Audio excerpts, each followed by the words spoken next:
Good morning. It is Tuesday, March 17, 2026.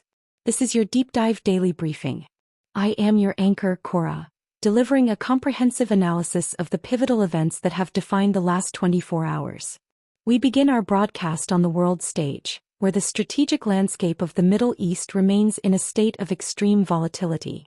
Following weeks of high-intensity conflict, the situation reached a new peak overnight as Iranian Foreign Minister Araghchi declared that Tehran is prepared to take the current war with Israel and the United States, as far as necessary.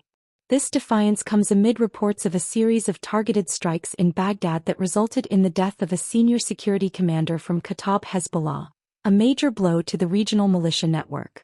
Simultaneously, at the United Nations in Geneva, Iranian diplomats have warned that 90 million citizens are in grave danger due to ongoing military aggression.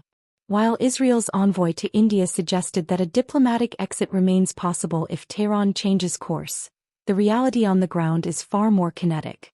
Ground operations in southern Lebanon continue to displace thousands, and the broader region is grappling with a massive aviation crisis. Over 49,000 flights have been cancelled across the Middle East, leaving millions stranded as Dubai and Abu Dhabi airports struggle to maintain operations amidst the chaos of nearby drone fire and airspace closures. Transitioning from the front lines to the broader global economy, the narrative is being driven by a profound sense of uncertainty as central banks enter a critical wait-and-see phase. Despite the immense pressure from the Middle East war, the International Monetary Fund has maintained a global growth projection of 3.3% for 2026, citing the adaptability of the private sector and front-loading of trade activities as vital cushions. However, beneath this surface of resilience lies a deepening stagflationary dilemma. Crude oil prices remain stubbornly high, frequently breaching the $100 per barrel mark, which has forced many central banks to pause their anticipated rate-cutting cycles. In Taiwan, economists expect the central bank to leave interest rates unchanged for the ninth consecutive quarter to observe the impact of surging energy costs.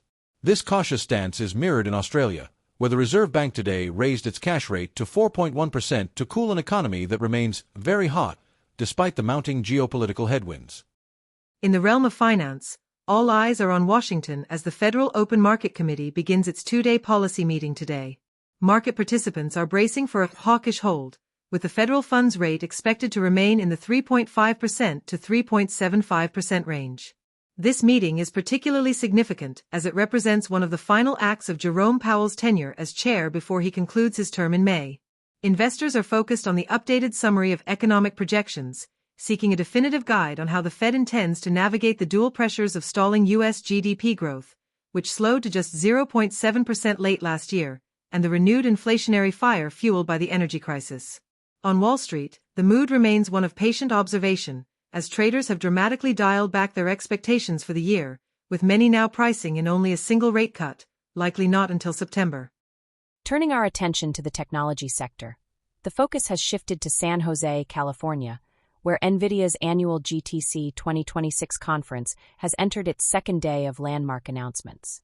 CEO Jensen Huang has officially declared that the era of agentic AI has arrived, unveiling the new Blackwell Ultra architecture designed to deliver up to 50 times better performance for autonomous agents. A major highlight of the conference is the announcement of a gigawatt-scale strategic partnership with Thinking Machines Lab, as well as the debut of NVIDIA Rosa, a specialized CPU designed to orchestrate complex agentic workloads across global AI factories. Beyond the hardware, the conference has showcased how industrial giants like Roche are utilizing these AI factories and digital twins to accelerate drug discovery and molecular research.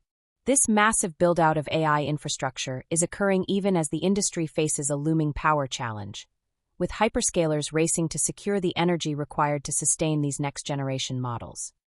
Finally, we look at the logistics and supply chain networks that serve as the vital arteries of global commerce, currently facing their most severe stress test in years. The Strait of Hormuz remains in a state of near paralysis. On March 15th, only 3 outbound crossings were recorded, with no inbound transits whatsoever. This blockade of a waterway that handles 20% of the world's liquid energy has forced a massive return to the Cape of Good Hope routing, adding up to 2 weeks to voyage times and significantly increasing freight rates. QatarEnergy's recent declaration of force majeure on all LNG shipments remains a primary concern for manufacturers and energy-intensive industries worldwide. Logistics providers are warning that even if the strait were to reopen soon, the ripple effects on port capacity and equipment availability at hubs like Salalah and Karachi will be felt for months. As the war spreads, the industry is bracing for a sustained period of higher costs, as 72% of trade professionals now identify geopolitical instability as their primary enterprise risk. That concludes our global briefing for today. Thank you for joining us.